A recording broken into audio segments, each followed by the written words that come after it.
اعوذ باللہ من الشیطان الرجیم بسم اللہ الرحمن الرحیم وَإِذَا ضَرَبْتُمْ فِي الْأَرْضِ فَلَيْسَ عَلَيْكُمْ جُنَاحٌ أَن تَقْصُرُوا مِنَ الصَّلَاةِ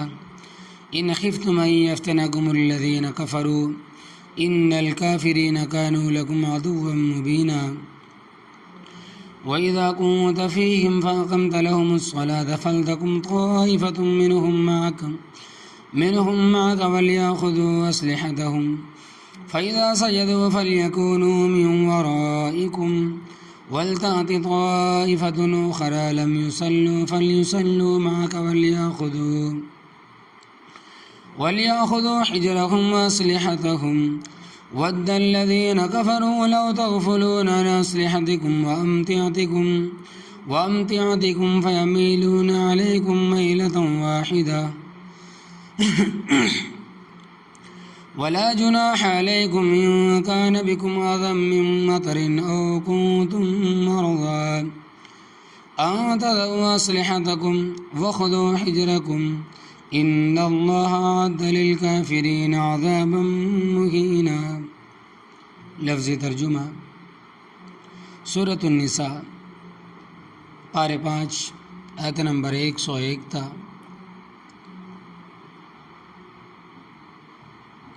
102 وَإِذَا ضَرَبْتُمْ اور جب تم سفر کرو فی الارض زمین میں فَلَيْسَ عَلَيْكُمْ جُنَاحٌ پس نہیں ہے تم پر کوئی گناہ أَن تَقْصُرُوا مِنَ الصَّلَاةِ یہ کہ کم کر دو تم نماز سے، إِنْ خِفْتُمْ اگر تم خوف کرو أَن يَفْتِنَكُمُ الَّذِينَ كَفَرُوا یہ کہ تمہیں فتنے میں ڈالیں گے وہ لوگ جو کافر ہیں،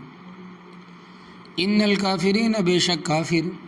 کانوا ہیں لکم تمہارے عدوا مبینا کھلے دشمن، وَإِذَا كُنتَ فِيهِمْ اور جب آپ ہوں ان میں موجود، فَأَقَمْتَ لَهُمُ الصَّلَاةَ تو آپ قائم کریں ان کے لیے نماز، فَلْتَكُنْ طَائِفَةٌ پس چاہیے کہ کھڑا ہو ایک گروہ، منہم ان میں سے، ماں کا آپ کے ساتھ، وَلْيَأْخُذُوا أَسْلِحَتَهُمْ اور چاہیے کہ وہ لے لیں اپنے ہتھیار، فَإِذَا سَجَدُوا پس جس وقت وہ سجدہ کریں، فَلْيَكُونُوا مِن وَرَائِكُمْ پس چاہیے کہ لوگ تمہارے سے پیچھے ہو جائیں، وَلْتَأْتِ طَائِفَةٌ اور چاہیے کہ آئے گروہ، اخرى دوسرا، لم یضلوا جنہوں نے نماز نہیں پڑھی، فلیصلوا معک پس چاہیے کہ وہ نماز پڑھیں آپ کے ساتھ، ولیأخذوا حجرهم اور چاہیے کہ وہ لے لیں اپنے بچاؤں کا سامان، واسلحتهم اور اپنے ہتھیار، ود الذین پسند کرتے ہیں وہ لوگ کفروا جو کافر ہے، لو اس بات کو تفعلون کہ تم غافل ہو جاؤ، عن اسلحتکم اپنے ہتھیاروں سے، وامتعتکم اور اپنے سامان سے، فیمیلون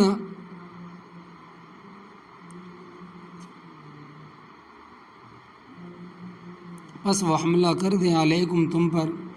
میلۃ واحدہ یک بارگی حملہ، ولا جناح علیکم اور کوئی گناہ نہیں ہے تم پر، ان کان بکم اذی اگر ہو تمہیں کوئی تکلیف، من مطر بارش کی وجہ سے،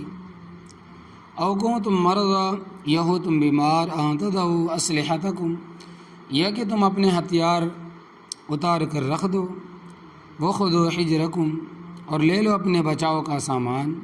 ان اللہ بے شک اللہ تبارک و تعالی اعد تیار کیا ہے، للکافرین کافروں کے لیے، عذاب مہینا رسوا اور ذلیل کرنے والا عذاب۔ محترم حضرات، اس سے پہلے رکوع میں ہجرت کا ذکر تھا اور اس سے پہلے جہاد کا ذکر تھا۔ جہاد میں سفر کی ضرورت بھی پیش آتی ہے اور ہجرت تو نامی سفر کا ہے، اس لیے اللہ تبارک و تعالیٰ کی سفر کی نماز اور خوف کی نماز کا حکم بیان فرمایا ہے۔ اس مسئلے میں اگرچہ فقہی طور پر بعض جزیات میں اختلاف بھی ہے، لیکن محقق بات یہ ہے کہ اگر کوئی شخص 48 میل یا اس سے زیادہ سفر کرے، برابر ہے کہ وہ سفر پیدل ہو یا گھوڑے پر ہو یا گاڑی پر ہو یا جہاز پر ہو، تو وہ نماز میں قصر کرے گا۔ 4 رکعت والی نماز 2 رکعتیں پڑھے گا، اور 2 اور 3 رکعت والی نماز میں قصر نہیں ہے، یعنی ظہر کی 4 رکعت کی بجائے 2 پڑھے گا، عصر کی بجائے 2 پڑھے گا 4 کی بجائے، عشاء کی 4 کی بجائے 2 پڑھے گا، فجر کی 2 رکعت ہی 2 ہی پڑھنی پڑیں گی، مغرب کی 3 رکعت ہے 3 ہی رہیں گی، ان کی قصر نہیں ہے۔ یہ اصول تو ہے فرضوں کے متعلق۔ رہا مسئلہ سنتوں کا، تو سنتوں کے متعلق مسئلہ یہ ہے کہ اگر سفر جاری ہے، جاری سفر کا مطلب یہ ہے کہ اگر ایک گاڑی سے اترا اور دوسری پر بیٹھ گیا تو جاری سفر میں سنتیں چھوڑنی بہتر ہے۔ احناف رحمۃ اللہ علیہ کا مختار اور مفتہ بقول یہی ہے، سوائے فجر کی سنتوں کے کہ صبح کی سنتیں سفر حضر میں پڑھنی ہے، بیماری تندرستی میں پڑھنی ہے، کسی حال میں بھی نہیں چھوڑنی۔ حدیث پاک میں آتا ہے کہ اگر تم میدان جنگ میں زخمی ہو کر گر پڑے ہو اور کافروں کو گھوڑے تمہیں کچل رہے ہوں، پھر بھی یہ سنتیں نہیں چھوڑنی، اور اگر سفر میں ٹھہرے ہو، چاہے ایک آدھ دن کے لیے ہی ٹھہرنا ہو تو پڑھنی بہتر ہے، اگرچہ موقدہ نہیں ہے، لیکن سنتوں میں قصر نہیں ہے۔ چھوڑنی ہے تو پوری چھوڑنی ہے، پڑھنی ہے تو پوری پڑھنی ہے، اور اگر کہیں 15 دن یا اس سے زائد ٹھہرنے کی نیت کر لے تو پھر قصر بھی نہیں، مکمل نماز پڑھنی پڑے گی۔ اسی طرح سفر کے دوران مقیم امام کے پیچھے پڑھے گا تو پوری پڑھے گا، اگر امام مسافر ہے تو قصر ہی پڑھے گا، اور اگر 15 دن سے کم ٹھہرنے کی نیت ہے تو 2 گانا ہی پڑھے گا۔ البتہ اس بات میں اختلاف ہے کہ آیا سفر میں قصر رخصت اور اجازت ہے یہ ضروری ہے۔ حضرت امام شافعی رحمۃ اللہ علیہ فرماتے ہیں کہ رخصت اور اجازت ہے، اگر کوئی 4 بھی پڑھ لے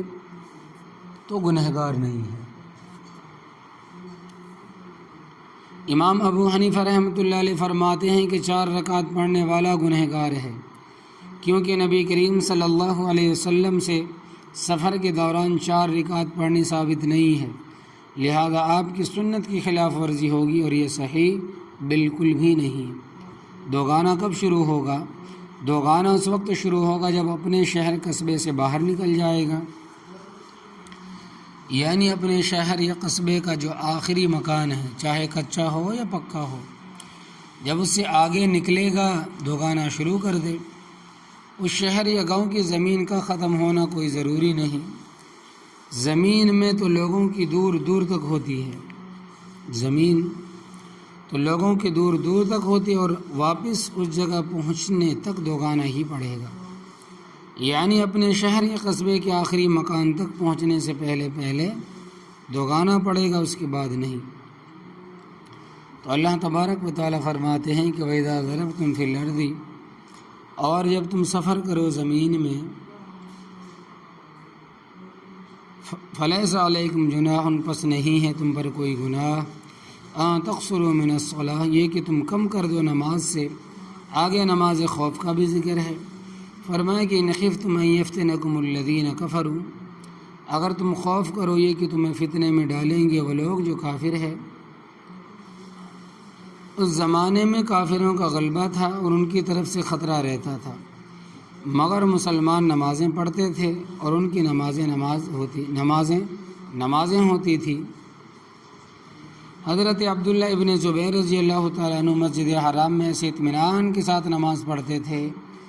کہ کبوتر ان کو لکڑی سمجھ کر ان پر بیٹھ جاتے تھے،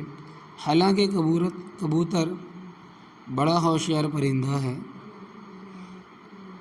حضرت علی رضی اللہ تعالیٰ عنہ کے پاؤں میں تیر لگا جو دوسری طرف تک پہنچ گیا، ساتھ ہی جب تیر نکالنے لگے تو تکلیف محسوس ہوئی۔ فرمایا کہ پانی لاؤ، میں وضو کر کے نماز شروع کرتا ہوں، جب میں نماز شروع کر دوں تو تم تیر نکال لینا، مجھے تکلیف محسوس نہیں ہوگی۔ یعنی نماز میں وہ اس طرح ہوتے تھے، ان کی نماز اس طرح ہوتی تھی جس طرح ان کو جیسا ان کو کوئی نشہ پلا دیا گیا ہو۔ ابو داؤد شریف کی روایت میں آتا ہے کہ ایک مقام پر مجاہدین سوئے ہوئے تھے اور 2 ساتھیوں کی ڈیوٹی تھی کہ اگر دشمن کا خطرہ ہو تو ساتھیوں کو آگاہ کرنا ہے۔ جس طرف سے دشمنوں کا خطرہ تھا قبلہ بھی غالباً اسی طرف تھا۔ ان دونوں نے آپس میں مشورہ کیا کہ دونوں کا جاگنا تو ضروری نہیں، ساتھیوں کو خطرے سے آگاہی کرنا ہے، لہذا ایک سو جائے دوسرا جاگے، پھر وہ سو جائے اور پھر دوسرا جاگے۔ جو پہرے پر کھڑا تھا اس نے سوچا کہ ویسا کھڑا ہونے سے کیا فائدہ، نفل شروع کر دیتا ہوں، کیونکہ جس طرف سے خطرہ تھا قبلہ بھی اسی طرف تھا، منہ بھی اسی طرف ہوگا، خطرہ ہوگا تو ساتھیوں کو آگاہ کر دوں گا، اور نماز شروع کر دی۔ دوران نماز دشمن کی طرف سے تیر آیا جو ان کو لگا اور خون بہنے لگا، وہ خون سوئے ہوئے ساتھی تک پہنچا۔ ان کو جب گرم گرم چیز لگی جس طرح پانی ہوتا ہے، متفکر ہوئے کہ یہ آیا کہاں سے ہے، جاگے اور ایک دوسرے کو آوازیں دی کہ اٹھو، یہ کیا ہو رہا ہے۔ دیکھا تو تیر ان کے پاؤں میں چبھا ہوا ہے اور وہ نماز پڑھ رہا ہے۔ جب نماز سے فارغ ہوا تو پھر اس کو محسوس ہوا کہ مجھے تیر لگا ہے۔ جب تک نماز میں تھے کچھ محسوس نہ ہوا، تو نمازیں تو ان لوگوں کی تھی جن عین نماز کے وقت بھی دشمن کے حملے کا خطرہ ہوتا تھا، اس لیے خوف کی قید اتفاقی ہے، ضروری نہیں امن و امان کی حالت میں بھی سفر میں قصر ہے۔ چنانچہ بخاری شریف اور مسلم شریف کی حدیث روایت میں آتا ہے کہ آپ صلی اللہ علیہ وسلم نے سفر حج میں منی میں عرفات میں دو رکعتیں پڑھی ہے، حالانکہ وہاں کوئی خوف خطرہ نہ تھا۔ مالکی حضرات اور کچھ حنبلی اب بھی وہاں ظہر اور عصر کی دو رکعتیں پڑھتے ہیں۔ نبی کریم صلی اللہ علیہ وسلم نے 2 پڑھی تھی۔ دوسرے حضرات فرماتے ہیں کہ بے شک آپ صلی اللہ علیہ وسلم نے 2 پڑھی تھی، مگر آپ صلی اللہ علیہ وسلم تو مسافر تھے اور تم تو مکہ مکرمہ سے اٹھ کر آئے ہو، جو کل تقریباً 10 میل بنتا ہے، تم تو مسافر نہیں ہو۔ یہ وہاں کے مقامیوں کی بات ہو رہی ہے، وہ بھی 2 رکعتیں پڑھتے۔ اس لیے ساتھیو، یہ مسئلہ سمجھ لو کہ حج کے موقع پر جب تم مسجد نمرہ میں جاؤ تو امام کی تحقیق کر لو، اگر وہ مقامی ہو تو اس کے پیچھے 4 رکعتیں پڑھنی ہے، اور اگر مسافر ہو تو اس کے پیچھے 2 رکعتیں پڑھنی ہے۔ اس موقع پر نبی کریم صلی اللہ علیہ وسلم 10 دن مکہ مکرمہ میں رہے ہیں۔ آپ صلی اللہ علیہ وسلم نے 2 گانا نماز پڑھی تھی، کیونکہ اقامت کے لیے 15 دن کی نیت ضروری ہے۔ اور یہ مسئلہ بھی سمجھ لیں کہ جو شخص مسجد نمرہ میں نمازیں پڑھیں گا، جو عرفات میں ہے تو وہ 2 نمازیں پڑھے، وہ جو عرفات میں ہیں وہ 2 نمازیں ظہر و عصر کی ظہر کے وقت میں اکٹھی پڑھے گا، اور دوسرے مقام پر چاہے جماعت کے ساتھ پڑھے، ظہر اپنے وقت پہ پڑھے گا اور عصر اپنے وقت پہ پڑھے گا۔ مسجد نمرہ میں ظہر اور عصر کی نمازیں اکٹھی ظہر کے وقت میں پڑھنے پر امت کا اتفاق اور اجماع ہے، اور صحیح احادیث میں موجود ہے۔ یہ صرف اس مسجد کی خصوصیت ہے، اس کے علاوہ اگر کسی اور جگہ پڑھے، چاہے اکیلا پڑھے یا جماعت کے ساتھ، ظہر اپنے وقت میں اور عصر وقت اپنے وقت میں۔ ان الکافرین کانوا لکم عدوا مبینا، بے شک کافر ہے تمہارے کھلے دشمن۔ اگلی آیات میں خوف کی نماز پڑھنے کا طریقہ بیان فرمایا ہے۔ واقعہ اس طرح ہوا کہ غزوہ ذات الرقاع، جس میں نبی کریم صلی اللہ علیہ وسلم خود شریک تھے، دشمنوں نے آپس میں مشورہ کیا کہ مسلمان جب اپنی عبادت میں مشغول ہو جاتے ہیں تو ان کو کسی اور چیز کی ہوش و حواس نہیں ہوتی، لہٰذا جب یہ نماز شروع کرے اور سجدے میں جائیں تو ہم ان پر حملہ کر کے ان کو ختم کر دیں، اور وہ تھے بھی قریب، کوئی زیادہ فاصلے بھی نہ تھا۔ حضرت جبرائیل علیہ السلام تشریف لائے اور نبی کریم صلی اللہ علیہ وسلم کو کافروں کی اس سازش سے آگاہ فرمایا اور صلاۃ خوف کے ادا کرنے کا طریقہ بتلایا۔ صلاۃ الخوف پڑھنے کا طریقہ یہ ہے کہ مثلا سفر ہے اور 2 رکعتیں پڑھنی ہے، تو امام مجاہدین کے 2 گروہ بنائے گا، ایک گروہ دشمن کے مقابلے میں اور ایک گروہ کو 1 رکعت پڑھے گا۔ وہ قیام، رکوع اور 2 سجدے جب کر لیں تو امام دوسری رکعت کے لیے کھڑا ہوگا، اور یہ گروہ 2 سجدوں سے فارغ ہونے کے بعد دشمن سے مقابلے میں چلا جائے گا، اور جو دشمن کے مقابلے میں کھڑا ہے وہ آ کر دوسری رکعت میں امام کے ساتھ شریک ہوگا اور 1 رکعت امام کے ساتھ پڑھے گا، اتحیات تک امام کے ساتھ شریک رہے گا۔ جب امام سلام کہے گا، یہ بغیر سلام کے اٹھ کر چلا جائے اور دشمن کے مقابلے میں کھڑا ہو جائے گا۔ پہلا گروہ جو 1 رکعت پڑھ کر گیا تھا، اب وہ آئے گا اور اپنی دوسری رکعت پڑھے گا، اتحیات پڑھے گا اور سلام پھیر کر چلا جائے گا اور دشمن کے مقابلے میں کھڑا ہو جائے گا۔ اور دوسرا گروہ آئے گا جس نے امام کے ساتھ دوسری رکعت پڑھی تھی، اب یہ 1 رکعت پڑھے گا اور اتحیات پڑھ کر سلام پھیرے گا۔ اس طرح دونوں گروہوں کی نماز مکمل ہو جائے گی۔ اور اگر حضری نماز ہے تو امام کے پیچھے ایک گروہ 2 رکعتیں پڑھے گا اور چلا جائے گا، دوسرا گروہ آ کر 2 رکعتیں پڑھے گا، سلام پھیرے بغیر چلا جائے گا، پھر پہلا گروہ اپنی 2 رکعتیں پڑھ کر سلام پھیرے گا اور چلا جائے گا، اور دوسرا گروہ آ کر 2 رکعتیں پڑھے گا۔ اس طرح نماز ان کی مکمل ہو جائے گی۔ مسئلہ یہ ہے کہ گروہ آتے جاتے وقت کوئی بات نہیں کریں گے، البتہ ان کی اس نقل و حرکت سے صلاۃ خوف پر کوئی زد نہیں پڑے گی، اور یہ صورت میں ہے جب کہ سارے ایک امام کے پیچھے پڑھنے پر تیار ہو۔ اس وقت سب کی یہی خواہش ہوتی ہے کہ ہم نبی کریم صلی اللہ علیہ وسلم کے پیچھے نماز پڑھیں، کیونکہ امام جتنا نیک ہوگا اتنا زیادہ ثواب بھی ہوگا، اور جتنی بڑی جماعت ہوگی اتنی ہر ایک کے حصے میں ثواب بھی زیادہ آئے گا۔ اس لیے حدیث پاک میں آتا ہے کہ اسفروا بالفجر فإنہ اعظم للأجر، اسفروا فی الفجر فإنہ اعظم للأجر، کہ صبح کی نماز روشن کر کے پڑھو، یعنی دیر سے پڑھو، کیونکہ اس میں ثواب زیادہ ہے۔ ظاہر بات ہے کہ دیر سے ہوگی تو نمازی زیادہ ہوں گے، ثواب زیادہ ہوگا، اور اگر ایک امام کے پیچھے پڑھنے پر مزید نہ ہو تو ایک امام ایک گروہ کو پڑھائے گا اور دوسرا امام دوسرے گروہ کو پڑھائے گا، اور مغرب کی نماز میں پہلے گروہ کو 2 رکعتیں پڑھائے گا اور دوسرے گروہ کو 1 رکعت پڑھائے گا۔ باقی طریقہ وہی ہے جو پہلے گزر چکا ہے۔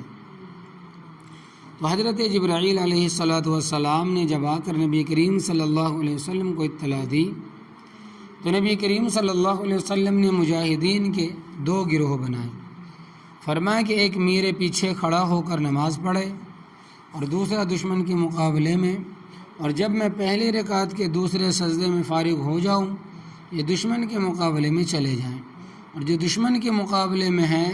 وہ آ کر میرے پیچھے دوسری رکعت پڑھیں۔ نماز کی اہمیت کا اندازہ لگاؤ کہ اس حالت میں بھی معاف نہیں ہے۔ تو فرمائے کہ وَإِذَا كُنتَ فِيهِمْ، اور جب آپ ہو ان میں موجود، فَأَقَمْتَ لَهُمُ الصَّلَاةَ، تو آپ قائم کریں ان کے لیے نماز، فَلْتَقُمْ طَائِفَةٌ مِّنْهُمْ مَعَكَ، پس چاہیے کہ کھڑا ہو ان میں سے ایک گروہ آپ کے ساتھ، وَلْيَأْخُذُوا أَسْلِحَتَهُمْ، اور چاہیے کہ وہ لے لے اپنے ہتھیار، پہن کر نماز پڑھے۔ فَإِذَا سَجَدُوا، پس جس وقت وہ سجدہ کرے پہلی رکعت کا، فَلْيَكُونُوا مِنْ وَرَائِكُمْ، پس چاہیے کہ لوگ تمہارے پیچھے سے ہٹ جائیں، وَلْتَأْتِ طَائِفَةٌ أُخْرَىٰ، اور چاہیے کہ آئے گروہ دوسرا، لَمْ يُصَلُّوا، جنہوں نے نماز نہیں پڑھی،